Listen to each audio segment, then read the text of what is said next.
कपिल श्रीवास्तव, आप भी बहुत देर से कुछ बोलना चाह रहे थे। सवाल इसी को लेकर है, जैसा कि प्रभाकर भी बता रहे हैं, अक्टूबर में एक नया केस दिल्ली पुलिस की ईओडब्ल्यू इकोनॉमिक ऑफेंसिव विंग ने दर्ज किया है। वरना तो क्या श्रोता, और आप पॉलिटिकल, चूंकि आप राजनीतिक पार्टी के प्रवक्ता हैं और आप भी विपक्ष में, आप भी बोल दीजिए कुछ। देखिए, मैं सबसे पहली चीज ये कहूंगा कि कोई भी क्रिमिनल ट्रायल जो चलता है और जिस समय का ये केस है वो सीआरपीसी से चलता है, और सीआरपीसी को आप दरकिनार करके कोई केस रजिस्टर किए बिना आरोप पत्र लेकर के कैसे आ रहे हैं, ये तो हास्यास्पद मामला है। 154 सीआरपीसी, जिसमें संज्ञेय मामले की प्रथम सूचना रिपोर्ट उस एजेंसी को दर्ज करनी पड़ती है जिसको एफआईआर दर्ज करने की क्षमता इस सीआरपीसी ने दी है, और 209 के अंदर उस प्रथम सूचना रिपोर्ट को मजिस्ट्रेट के समक्ष प्रस्तुत करना होता है संज्ञानित होने के लिए।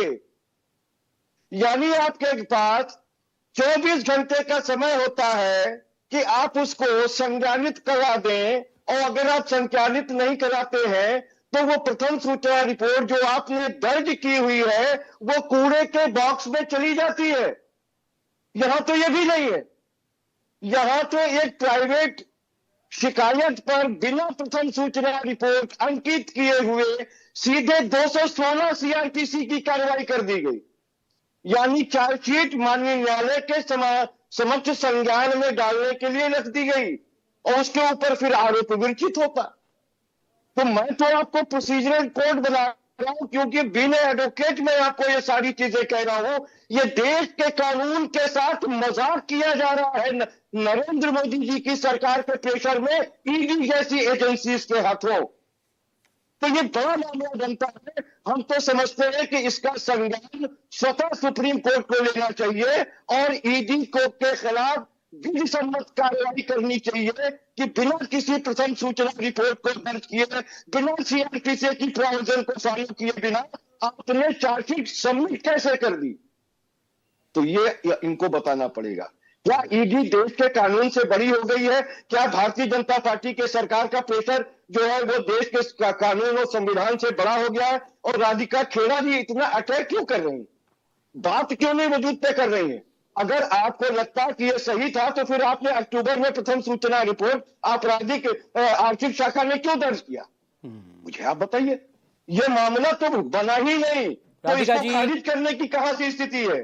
ये बना ही नहीं तो खारिज कहां से होगा? Radhika ji please respond to Kapil Shrivastava. Radhika ji, अब मैं उम्मीद करती हूं आप कांग्रेस के प्रवक्ता बन के बीच में नहीं चलाएंगे और बाकी लोगों को कंट्रोल करेंगे। देखिए, फिर आपने बोलने से पहले आप ये जो टीका टिप्पणी करती है ना, फिर आप सामने वाले को मजबूर करती है बोलने के लिए। मेरा सवाल है, मेरा काम है सवाल पूछना, मेरा काम है सवाल पूछना। आप कपिल जी को जवाब दीजिए प्लीज। मैं इंडिविजुअली नहीं झगड़ने की कोशिश करता हूँ, प्लीज। मैं एक लौती महिला हूँ पैनल पे जो एक तरफा प्लीज जवाब दीजिए, जो लगातार बीजेपी प्लीज जवाब दीजिए राधिका जी, प्लीज। वक्त की कमी है, बहुत बेसिक सवाल उन्होंने पूछा है, कपिल जी ने जवाब दे दीजिए। फिर पूछ रही हूँ, अगर आप मेरे पे दोबारा पर्सनल टिप्पणी करेंगे तो आप बीजेपी को बुलाना बंद कर दीजिए। हमें कोई शौक नहीं है Radhika ji please respond to Kapil Shrivastava. आप एक एंकर हैं, control your language. Please respond to Kapil Shrivastava. Behave like an anchor. और आप मेरे को मत बताइए कि मैं किसको रिस्पॉन्ड करूंगी या किसको नहीं। और मेरे पे उन्होंने सवाल पूछा है ना आपको एड्रेस करते हुए।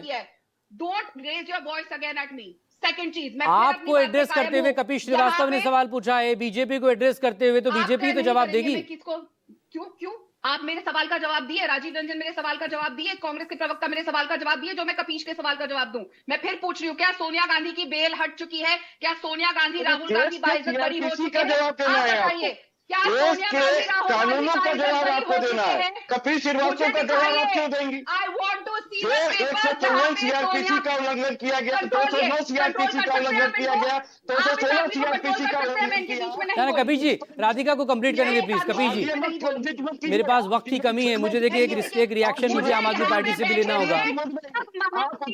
दिखा दे कि सोनिया गांधी, राहुल गांधी ये जो दोनों आरोपी नंबर 1 नंबर 2 है, क्या इनके ऊपर आरोप खारिज कर दिए गए हैं? क्या ये बाइज्जत बरी हो चुके हैं? Please show me the legal document, show me the legal document. उसके बाद में सारा आप इनको कंट्रोल कर रहे हैं, आप इनको कंट्रोल कर सकते हैं बतौर एंकर, क्या आप इन पे हिम्मत रखते हैं चिल्लाने की? जैसे मुझ पे चिल्लाते हैं, चिल्ला सकते हैं क्या? आप इनके ऊपर इनको कंट्रोल कर सकते हैं मेरी बारी पे बोलने के लिए? This is not the way. ये डिबेट का Kapish ji please let her complete. Kapish Shrivastava ji, Radhika को कंप्लीट करने दें प्लीज, फिर आम आदमी पार्टी प्रवक्ता से मैं सवाल लूंगा। Please Radhika please complete. आरोपी नंबर 1 सोनिया गांधी, आरोपी number 2 Rahul Gandhi, Suman Dubey, Sam Pitroda, Young Indian private limited, AJL, सबके सब, सुनील भंडारी, अन्य अज्ञात आरोपी। क्या किसी को भी क्लीन चिट मिली है? क्या कोर्ट ने कहा है इनके खिलाफ कोई केस नहीं बनता? ये सब लोग बाइज्जत बरी हो चुके हैं हर केस से। तो कृपया करके इस पैनल में बैठे हुए महाअनुभव लोग जो लीगल्स हैं और लगातार मेरे पे टिप्पणी कर रहे हैं, एंकर मेरे पे चिल्ला रहे हैं,